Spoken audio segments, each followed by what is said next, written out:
오늘 말씀은 성막에 대한 부분들을 다루고 있는데요. 특별히 이 성막의 구조는 지붕이 없는 구조였는데 오늘 말씀은 그 위에다 지붕을 씌우는 거죠. 어찌 보면 둘레를 만들고 그 둘레 위를 여러 가지 가죽으로 덮어내는 장면을 그리고 있어요. 그리고 네 겹으로 덮는데 첫 번째 겹은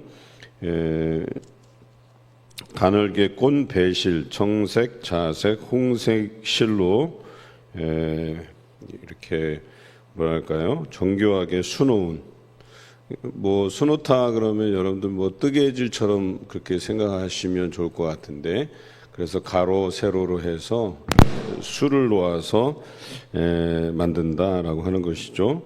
그렇게 해서 처음 겹이 만들어져요. 그리고 그 위에 다음 겹이 올라가는데 그 다음 겹은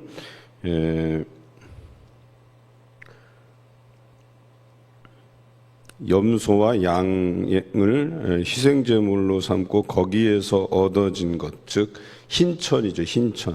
흰천을 그 위에 덮게 됩니다. 그런데 앞에 사이즈를 완전히 덮을 만한 것으로 10폭의, 처음 건 10폭의 휘장이거든요. 그런데 두 번째 덮개는 11폭의 휘장이에요. 그러니까 앞에 것을 완전히 덮고도 남음이 있다, 이렇게 보시면 되겠죠. 그런데 앞에 거는 이제 여러 가지 색깔로 그래서 수놓은 천이라고 하면, 두 번째는 양이나 염소. 그때 당시는 우리는 염소가 보통 이제 검은색이 많으니까 검은색 염소라고 생각하기 쉽겠지만, 이제 이스라엘 성지를 가보면 이제 양을 치는데 다 하얘요. 근데 그 중에 염소가 섞여져 있어요. 지난번에 염소를 제가 섞어 키우는 이유에 대해서 말씀을 좀 간단하게 드렸어요. 그러니까 이 풀을 뜯어 먹는데 양들은 뿌리까지 뜯어 먹는 습관이 있으나 염소는 그렇지가 않아요. 그래서 양들이 그 뿌리를 이렇게 뜯어 먹으려 하면 염소들이 와서 치받는데요. 그것을 현지 가이드한테 제가 들었는데, 그 치받으면 또 양이 다른 데 가서 풀을 뜯고, 그래서 뿌리까지 뜯어 먹지 않도록 하기 위해서 염소를 섞어 키운다고 해요. 그런데 제가 보니까 양이나 염소나 잘 구분이 안 가더라고요, 생각보다. 그런데 저희 같은 경우는 양이나 염소를 구분하기가 되게 쉽잖아요. 누가 봐도 염소고 누가 봐도 양인데, 그래서 그 양과 염소에게서 얻은 것으로 천을 만드는데 흰천이에요. 그래서 여러 신학자들은 이 성막의 덮개가 이렇게 덮는다라고 하는 그 개념이 우리의 죄를 덮는 예수 그리스도와 견주어서 비교해서 해석하기도 해요. 왜냐하면 세 번째 덮개가 바로 붉은 물들인 순양의 가죽이라고 되어 있어요. 그러니까 그 전막은 하얀색, 우리를 정결케 하시기 위한 흰 천으로 된 막, 그리고 그 위를 덮는 것이 붉은 물들인 순양의 가죽. 그러니까 그 하얀 막 위에는 붉은 막이 씌워진다. 그래서 이 붉은 막이 예수 그리스도의 십자가에 흘리신 피를 상징한다.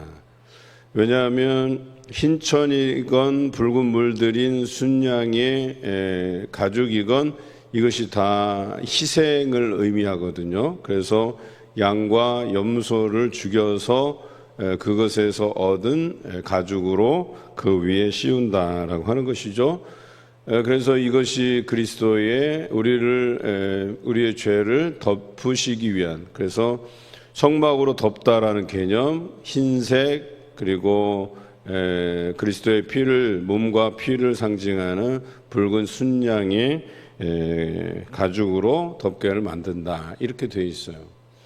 그래서 오늘 이 말씀이 예수 그리스도를 상징하는 그런 덮개로서, 그리고 이 성막에서 그 하나님의 임재를 경험하고 그것으로 인해서 그들이 거룩함을 유지할 수 있는, 이것을 예수 그리스도의 견조 보아서 예수 그리스도의 흘리신 그 희생으로 말미암아서 그 피로 말미암아서 우리가 정결케 됨을 입는다. 이것을 오늘 이 성막이 상징한다고 이야기하죠. 마지막으로는 가죽으로 이제 하는데 해달의 가죽이라고 그랬어요. 해달은 바다 생물이잖아요. 그래서 여기서 육지에서 얻을 만한 것은 아니에요. 그런데 우리가 해달을 생각하면 그 거죽이 매끌매끌하고 그래서 이것이 아마도 먼지를 막고 또 비가 오면 그런 방수의 역할을 감당하는 것이라고 이해합니다. 그렇게 해서 성막의 덮개가 완성이 되는 것이죠.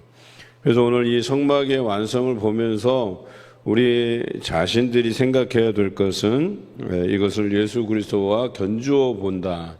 그래서 덮는다는 개념, 그래서 우리의 죄를 희게 하기 위해서 예수 그리스도의 그 흘리신 보혈로 덮는다. 이런 개념으로 생각한다면 이 성막이 대단히 중요하다. 어제 우리가 말씀을 나누었듯이 그 성막의 개념이라고 하는 것이 우리의 삶과 연결 지어진다 그랬어요.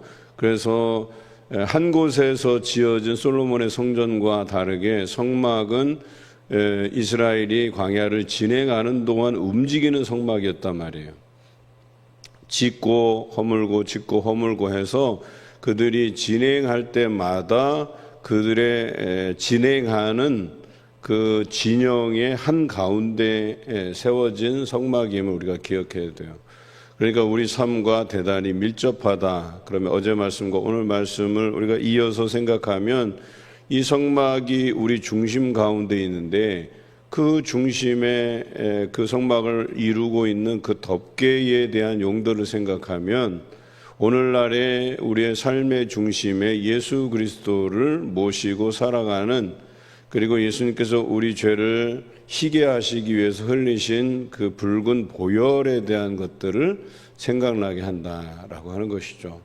오늘 이 말씀 묵상하시면서 날마다 여러분 삶에 예수 그리스도의 그 희생의 의미들을 되새기고 또 기억하시는 여러분 되시기를 주님의 이름으로 기원합니다.